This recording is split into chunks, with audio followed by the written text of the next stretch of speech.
hidden within all of the storms of your life is the peace that you desire. Dr. Wayne Dyer presents a new interpretation of an ancient wisdom text, the Tao Te Ching. Many people call this a manual for achieving a way of life that literally guarantees integrity, joy, peace, and balance in our life.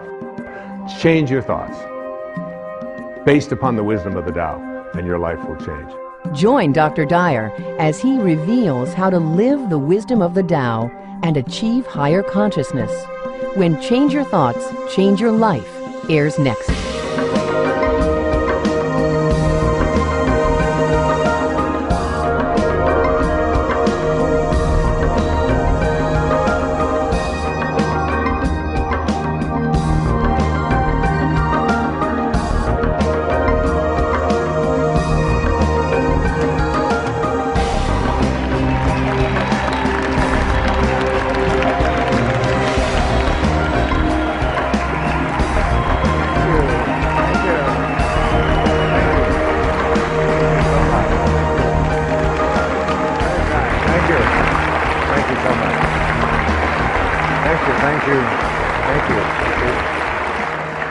Thank you so much.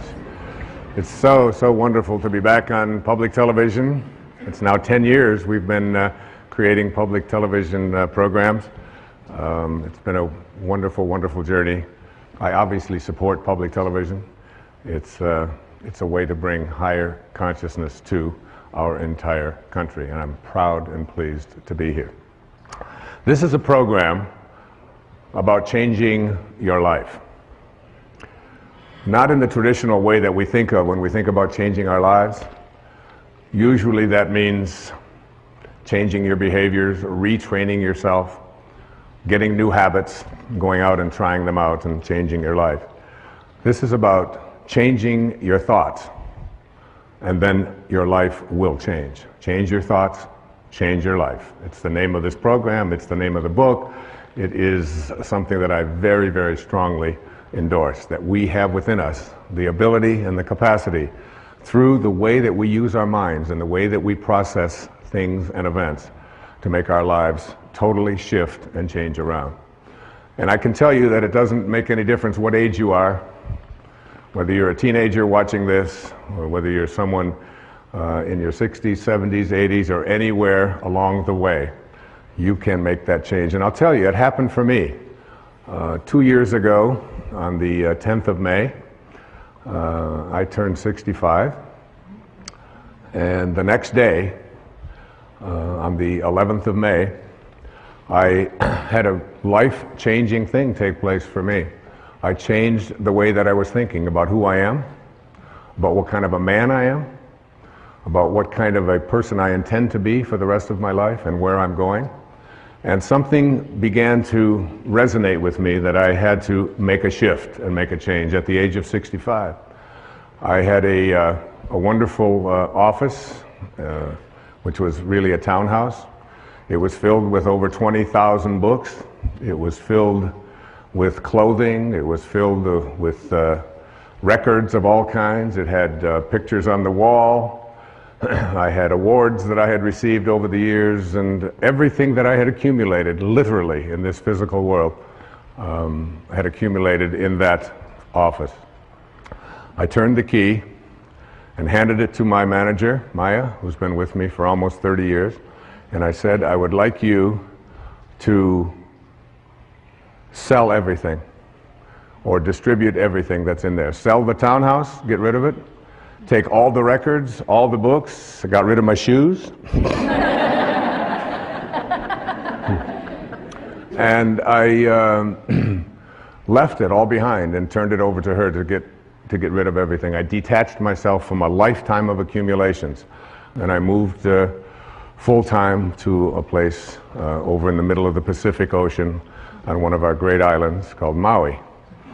And in the next months, I began to get a lot of things coming to me about what my life was to unfold, things that I wasn't even expecting. And I think about this idea about what age you are, and whether or not changes and shifts can be made, and how difficult so many people attribute this to, they say it's just, that's an impossibility. I couldn't possibly do that. I'm so attached to all of these things. Or I'm too old. I've been living in the same place too long, whatever it might be.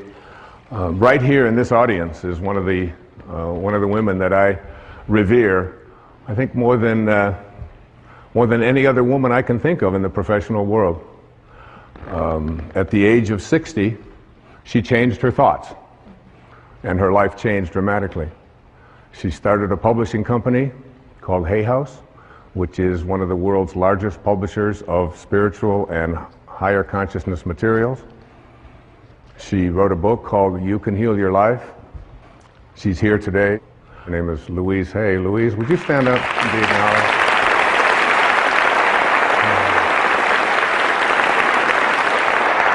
Thank you for that. Louise, with a great number of people from all over the world, just celebrated her 80th birthday. So,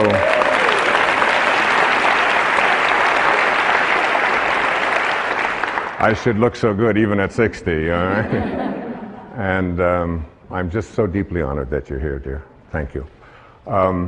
What happened for me in the next few months was absolutely life-changing. I had a friend tell me who was severely addicted to all kinds of drugs and alcohol, who was basically very close to death. He refused all kinds of treatment. He wouldn't go through the programs and so on.